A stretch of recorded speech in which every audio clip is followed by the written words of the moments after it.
Rookie minicamp is officially underway, and for the first time, we are able to get a glimpse of what our new players look like in a Jaguar uniform.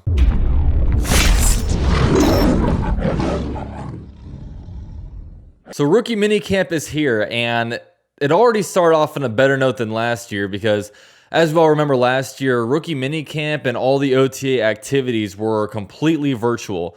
This year, they are at TIAA Bank practice facilities, and they're out there actually practicing with the team as a unit, which is obviously very exciting. Now, the first bit of news that came out at minicamp is actually not really at minicamp, just today in general, is that the rookie numbers are officially out. The notable rookie numbers are the fact that Trevor Lawrence, he's number 16. We all kind of knew that on draft night when Trevor Lawrence kind of said, look, I have a collection of hats here. I didn't really know where I was going to end up. And then 15 minutes later, he's holding up a Jaguar team issued Trevor Lawrence jersey. So, I think we all knew where that was going.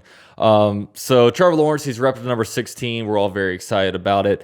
Another one is Travis Etienne. He is number 1. And as a lot of us know, this is the first year where they're allowing running backs, wide receivers, defensive backs, linebackers wear a single-digit number, and there really aren't that many players taking the bait so far. The only player in the rookie class that's taken a single-digit number is Travis Etienne, and at the moment, I haven't seen any veterans really take this number, and I actually don't have the new free agents numbers selections just yet. So it looks like right now it's this Travis Etienne that's taking a single-digit number, so that's pretty cool to see. He actually said that he wanted a number 44, and he was kind of expecting to get it no matter where, like wherever he was going, but he wound up going to Jacksonville, and he knew Miles Jack had that number, so he was not even going to try to ask for that number from Miles Jack, who, I don't think there's much money that really Miles Jack would have given up, and he's been with the team since 2016. He's, I think, the second longest vet on the team, so he definitely would not be giving up that number, and he's made a name for that number in a Jag uniform, so I doubt he would have given it up. So yeah, Etienne is number 1, and I think a controversial one is Tyson Campbell is repping the number 32. Now, 32 is big because Maurice Jones-Drew wore that number, and it's even bigger because no player has worn a number 32 since Maurice Jones-Drew. And when you look at it, there's really only been like 5 numbers that players have been staying away from that aren't officially retired, but they just haven't been issuing the number. And that's all the players in the pride of the Jaguars. No one has worn number 8 since Mark Brunell, 71 since Tony Baselli, number 82 since Jimmy Smith, and number 28 since Fred Taylor. And, while I was looking at it, I said, look, Maurice Jones-Drew is going to be the next member of the pride. I thought he was going to go in 2020, obviously before the big pandemic hit. So I thought maybe 2021 was going to be the year. But then they give out his jersey number, which is strange because, this obviously doesn't mean that Maurice Jones-Drew isn't getting to the pride of the Jaguars. But since that number isn't going to be touched, what if he gets into it in the year 2024 and then Tyson Campbell turns into an all-pro cornerback? Are they going to all of a sudden say, hey, man, you're going to have to give up that number, give it away? They wouldn't do that. I guess they could still put him in the pride of the Jaguars, and put the 32 and stuff like that on the wall. I just think it's a little bit strange that all of a sudden they decided to give up the number. Apparently there was some controversy about this on Twitter. I do think it's significant, though. I do think it's significant as a guy that believes that Maurice Jones-Drew should be in the pride. But, whatever. We'll kind of see how this whole thing progresses.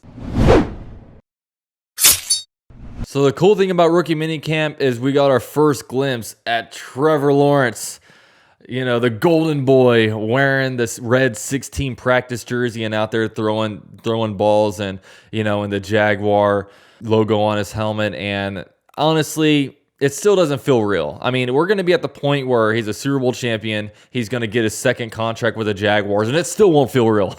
But it's obviously very cool. Us fans are just geeking out about the fact that we have Trevor Lawrence and we're all just extremely excited about him. Now, he is still rehabbing from the labrum surgery he had in February. That was 3 months ago. It should be fully healed by now, but the Jaguars are still taking precautions. And, basically they're limiting him to 30 to 40 throws per practice. They're also making it to where he's not handing off the ball, and they're also making it to where he's not taking snaps under center. So I think what they're trying to do, obviously the labrum's on the weak side of his shoulder, so they're just basically trying to make it to where the weak side of the shoulder is not doing anything football activity related. It's just going to be helping hold up the ball and cranking it down before he kind of pumps the pass. So they're kind of limited him in that. And he also has some adjustments to make really with the offense that the Jaguars are going to run. When he was at Clemson, they ran a lot of no huddle stuff. So it was just a lot of like hand motions that he was taking from the coaches on the sidelines. But now he's actually getting used to kind of taking the call from the offensive coordinator inside of his helmet.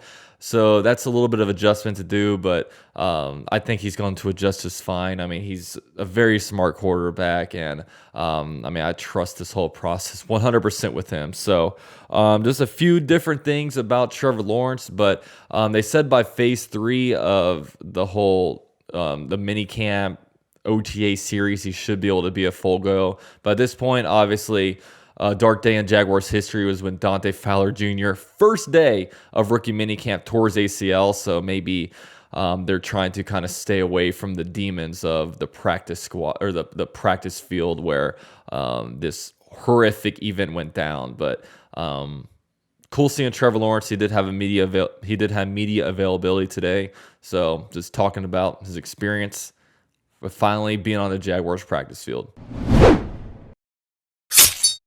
Now, the last bit of news made the most headlines is that first-round pick Travis Etienne, Clemson running back, former teammate of Trevor Lawrence, and he obviously played all running back in college. He's actually going to be taking all of his OTA rookie minicamp snaps at wide receiver. And this is interesting because basically Urban Meyer said that best case scenario, he's a legit dual threat player between running back and wide receiver, and worst case is that he's an elite running back with that can also take some wide receiver snaps or whatever. So I remember this was a huge controversy when we drafted Travis Etienne, and a lot of people hated the pick. And I said on draft day right after we drafted him that I wanted to use him as a true offensive weapon. In fact, I'll play you right now exactly what I said after we drafted Travis Etienne. Travis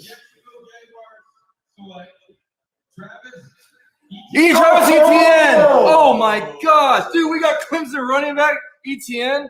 Oh my god, offensive weapon. Dude. See, the way I wanted to use Etienne was because he can be a third down back. James Robinson can still get 15 carries a game, and then Etienne out of the backfield, he can still be like that pass-catching third down back. He can block.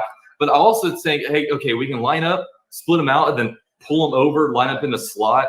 There's a lot you can do with a guy like Etienne. I just hope they use him as more of an offensive weapon as opposed to strictly a running back. So with that said, the reason why I wasn't mad with the pick initially is that I really wanted to use him as this dual threat player, as a guy that not only plays running back, but also plays slot wide receiver. When you look at the current makeup of the Jaguars roster, we've got a lot of outside receivers, whether it be DJ Chark, Marvin Jones, Colin Johnson. I mean, even Philip Dorsett, if you want to include him in a mix. But when it comes to true slot receivers, they have like Laviska Shenault, and that's pretty much it. So we really needed some help right there. I think, obviously, we all know Kadarius Toney was like the top guy that the Jaguars really wanted to get there, and obviously he went to the Giants before the Jaguars were able to pick. So Travis Etienne was kind of the backup option. But it does look like they're going to use him as a legitimate, like, wide receiver / running back, and I'm all here for it, man. One thing that's cool is that you look at these situations and you say, what other team does this? What other team gets a running back and starts lining him up at wide receiver all the time? But the thing I look at it is that, look, we all get excited when things happen like, oh man, the Jaguars are doing this. Like when Gus Bradley was here, it's like, oh man, the Jaguars are trying to emulate what the Seahawks do. That's going to be a lot of fun. But I'm tired of being the team that follows other teams that said, oh, the Chiefs are doing really good with this. I want to go do that. Oh, the you know, this team is doing awesome with that. I want to copy them. I want to be the trailblazers for once. I want to be the team that drafts Travis Etienne. They line him up at wide receiver, running back. And then next year in the draft, we have teams copying the Jaguars blueprint. You know, you see the teams like the Saints, the Rams, the Chiefs, all these teams, they're trailblazers in that fact. You know, the Rams go out there and hire Sean McVay. Then you have, you know, the Packers and the Bengals going out and hiring young offensive-minded coaches. I want the Jaguars to finally be that team. And Urban Meyer, he's a very, you know, he's obviously a great head coach, and he's did some great things at the college level. And I just think he's a great coach in general. I think it's going to translate very well to the NFL. But like I said, I want to be trailblazers with this, and I think that this could be one thing that eventually leads into that on a mini scale. Obviously, we're on day 2 of rookie minicamp, and I might be getting ahead of myself, but you know, this is a really cool thing. And like I said, I really do think that Travis Etienne will be a true dual threat. That's really why I wanted him over a guy like Najee Harris, because I thought Travis Etienne fit the Jaguars offense and fit what the Jaguars would want to do a lot better. So really, this out of Etienne would be really, really cool.